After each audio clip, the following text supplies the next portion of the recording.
New story with Ankit Kumar कार्यक्रम में स्वागत है आप सभी का। क्या आपको पता है कि हर जीव का जन्म के साथ ही एक निश्चित आयु तय होती है। इसमें खास यह है कि आप आयु को पूरा किए बगैर अपनी जान गंवा देते हैं तो भी आपकी तय आयु इस धरती पर पूरी करनी होती है। चलिए देखते हैं पूरी कहानी। आज रामफल के घर मातम पसरा हुआ है। दरअसल आज रामफल के इकलौते पुत्र चरण की सड़क दुर्घटना में मृत्यु हो गई है।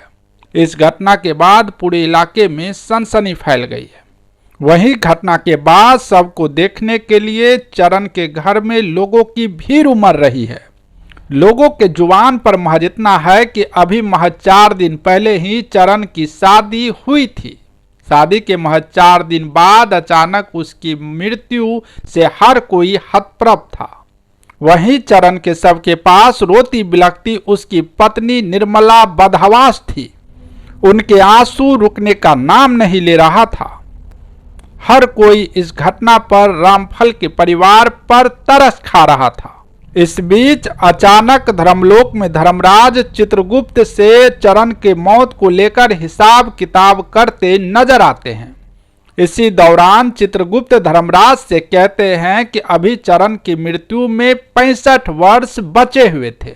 इसके बाद धर्मराज कहते हैं कि भले ही चरण की मृत्यु हो गई है लेकिन उसे अभी अपने बचे हुए 65 साल धरती पर बिताने होंगे, जिसके बाद ही उसे धर्मलोक लाया जा सकता है। इधर चरण की मृत्यु के बाद उसके शव से उनकी परछाई निकलती है।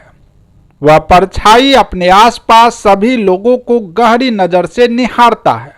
वही चरण की परछाई अपने परिजनों और पत्नी को ढांढस बंधाने का प्रयास करता है, लेकिन काफी प्रयास के बावजूद वह उसमें सफल नहीं हो पाता है। जिसके बाद थक हार कर चरण अपने घर से निकलकर एक पेड़ के नीचे जा बैठता है। तभी पेड़ के नीचे बैठे चरण को परछाइयों की एक झुंड चहुओर से घेर लेती है। इस बीच एक बुजुर्ग परछाई चरण से कहता है, तुम क्यों दुखी हो? तभी चरण अपनी आप बीती बताते हुए कहता है कि अभी महज 4 दिन पहले उसकी शादी हुई थी। इस बीच सड़क दुर्घटना में उसकी मौत हो गई है। घटना के बाद पूरे परिवार में चीख पुकार मची है। मैं उनके लिए कुछ नहीं कर पा रहा हूँ।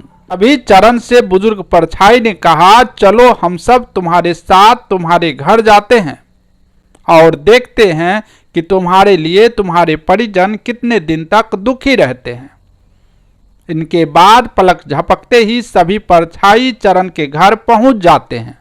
यहाँ चरण के शव को दाह संस्कार के लिए गांव के लोग अंतिम यात्रा निकालते हैं। वही कुछ देर बाद दाह संस्कार कर सभी लोग वापस अपने घर को लौट जाते हैं।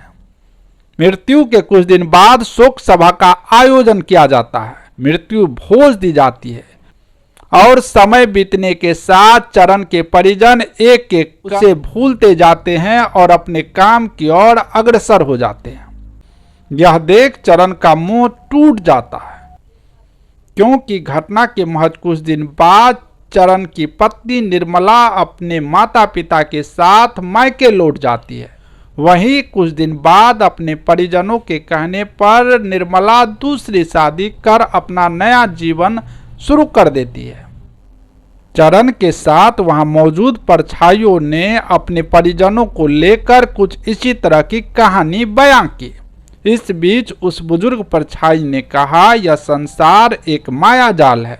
इसमें हर इंसान अपने किरदार को निभाता है और समय पूरे होते ही उसे इस खेल से बाहर कर दिया जाता है। चरण सहित सभी परछाई वहां से हंसते हुए निकल जाते हैं। वहीं 65 साल पूरा करने के बाद एक बार फिर चरण धर्मलोक पहुंचता है, जहां चित्रगुप्त उसका हिसाब किताब के बाद धर्मराज की आज्ञा से पुनः एक नए जीवन की ओर अग्रसर हो जाता है। दरअसल कहानी का संदर्भ महज इतना है कि आज के समय कई लोग अपनी जान से खिलवाड़ करते रहते हैं। कई बार इस चक्कर में लोगों को अपनी जान तक गंवानी पड़ती है। वहीं कुछ लोग मामूली दुख तकलीफ देखकर उससे पीछा छुड़ाने के लिए अपनी जान तक गंवाने को सोच लेते हैं। जबकि इसके बावजूद उसे इस दुख से छुटकारा मिलना शायद संभव नहीं है। ऐसे में हर किसी को अपनी जान की हिफाजत करने के साथ ही अपने सुख दुख का डट कर सामना करना चाहिए। इंसान के जीवन में सुख दुख उनका हिस्सा है। आप देख रहे थे new story with Ankit Kumar. फिलहाल दीजिए इजाजत, एक नई कहानी के साथ फिर हाजिर होंगे। तब तक के लिए नमस्कार।